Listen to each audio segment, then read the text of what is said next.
sunat yang dituntut dahulu daripada masuk kepada sembahyang. Maksud sebelum kita nak mendirikan sembahyang, apa perlu kita buat dan hukumnya adalah sunat, iaitu bang dan iqamah. Bang maksudnya azan. Azan dan iqamah. Ni saya nak solat ni. Ni saya nak sembahyang ni. Maka sunat kita azan dulu. Dah lah bukan nak sembahyang ramai, tak ada siapa, tak ada jemaah, saya nak buat seorang je. Sunat azan. Walaupun sembahyang seorang. Nampak tuan-tuan? Tapi bila dah kita nak sembahyang seorang, jadi disunatkan kita azan. Janganlah azan kuat-kuat. Saya tak ada siapa. Tak ada siapa. Tapi kalau dah azan kat masjid, azan kat surau, siapa nak seluk? Saya duk yakin kalau saya azan guna pembesar suara pun tak main. Jangan macam tu. Kan? Demam ke? Sat nak telefon doktor main. Hang ni positif. Nampak? Ini syiar Islam kita ni, azan dekat surau masjid musalla. Kecuali kalau pembesar suara kita tak boleh nak guna rosak. Kan? Tak azan tadi dia kata azan. Kami tak dengar macam mana? Ni siapa suara mikrofon apa suara pun tak tahu. Contoh kan gitu. Jadi kita buat contoh kalau sebenarnya seorang tu maksudnya di rumah tak ada siapa. Kan tak ada apa, isteri anak-anak nampak aku ni berapa kali orang reject contoh. Kahwin aku mau sama aku kan, kita akan bayar apa dah tak ada jodoh. Macam itulah daripada sembang kan. Jadi dia nak sembahyang seorang diri dia, sunat azan. Dia janganlah sampai kuat-kuat kan. Kecuali kalau dia nak ajak jiran dia mai sembahyang dengan dia. Dia buka tingkat kata, "Mai kita berjemaah." Rumah aku selesa sikit. Tak apa, azan dulu. Nampak kan? Itu contoh. Gitu. Tapi waktu lah ni tak sesuai. Waktu lah ni tak sesuai. Kunjung-kunjung jangan. Kan? Kita masih lagi berperang dengan wabak COVID-19. Kita panggil jiran berapa beribu rumah kita jadi kes pula. Baik. Jadi itu contoh. Itu adalah contoh. Jadi tuan-tuan yang rahmati Allah, sunat azan sama ada kat mana sekalipun, bukan mesti di surau atau masjid. Sunat azan satu. Selepas daripada azan, kita tak kenci lah Pak tu. Azan bunyi macam mana nak jawab sebagainya. Kalau kita ambil tajuk itu secara khusus, insya-Allah kita akan bincang. Jadi sekarang ni kita secara yang disebut dalam kitab ini sepintas lalu, sebelum nak mulakan sembahyang, maka azan iqamat. Masuk di sini iaitu sembahyang fardu. Sembahyang fardu. Azan iqamat. Jadi lafaz azan kita faham. Waktu subuhnya ada mazhab yang tidak tambah salatul khairu minan naum, ada yang tak setuju sebagainya, tapi kita dalam mazhab Syafi'i kita buat. Kemudian qamat kita pun faham berapa kali nak baca. Ada penjarakan, ada tidak penjarakan antara azan dan qamat, berdasar kepada kedudukan masing-masing tempat kan, gitu tuan-tuan. Jadi itu kita tak bincang. Kalau kita ambil tajuk secara khusus, insya-Allah kita akan bincang berkaitan dengan azan dan qamat. Cumanya sikit tambahan daripada kitab kita ini. Tapi dia tuan-tuan, di sini hanya kat situ saja. Sunat yang dituntut dahulu daripada masuk pada sembahyang iaitu azan iqamat, dan ia menyahaja pada tempat yang ada sutra, iaitu masuk kepada perbahasan yang lain. Dia tak boleh nak masuk dengan masa yang terbatas.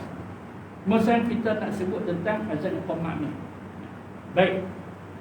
Sekiranya masjid itu dah azan dah, antara mana? Sudah tentu mereka dah azan. Kita sampai ke sebuah masjid, kata lebih kurang pukul 9 lebih kurang kan.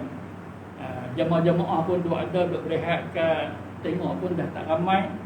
Jadi kita faham mereka dah selesai solat berjemaah. Dan sudah tentu dah azan, qamat, dah sembahyang semua. Kan? Jadi rombongan kita ni sampai. Kan? Sampai.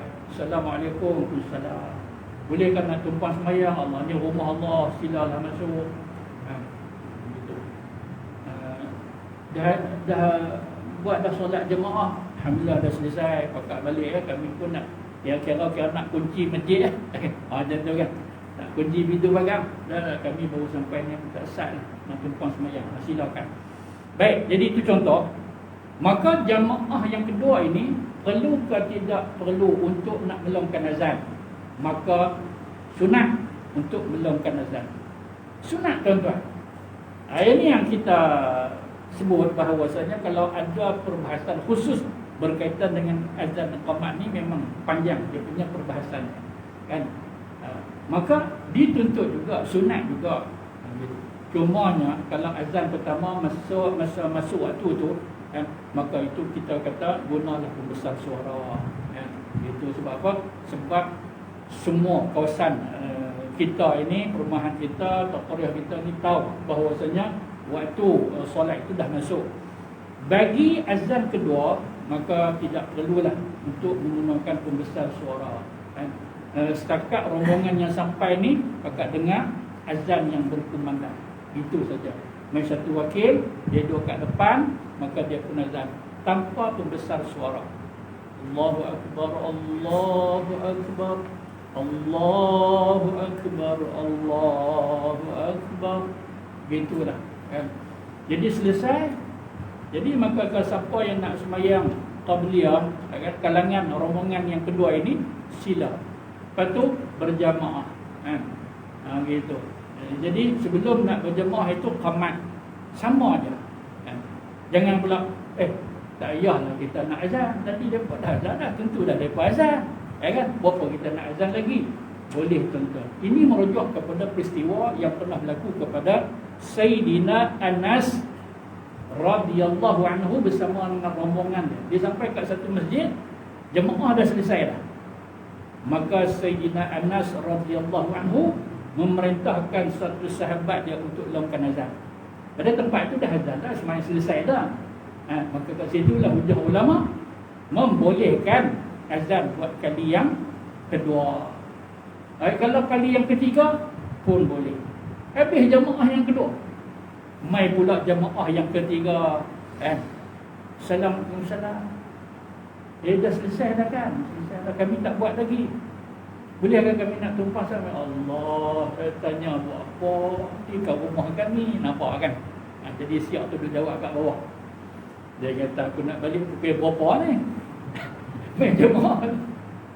Dah saya duk tunggu handphone ni buat qabliyah lagi. Depa ba'diyah lagi. Duk tengok jam ni. Awak ingat siap tak ada jam? Dia tengok. Aku nak balik pukul berapa? Aku pukul 8. Telefon perempuan dah. Memang nak balik berapa? Nasi sejuk dah. Sabang ni duduk tunggu rombongan apa pula main duduk semayang. Kacau lah. Nampak apa yang kata kacau tu contoh tuan-tuan. Elok mereka ni. Lega balik. Duk kata lega sampai pula. Satu pas. Assalamualaikum saat. Nak tiga semayang saat. Allah. Walah. Hari ni aku tak betul. Tak betul aku. Abanglah insya-Allah pahala tunggu dia tu kan. Begitu. Jadi contoh dia main jemaah yang ketiga boleh kena azan? Boleh tuan-tuan. Boleh, tapi minta-minta tak berlaku. Pasal apa? Pasal kalau berlaku macam tu lah. Tak balik lagi kita ada kuat sembahyang. Nak halang tak? Tak boleh.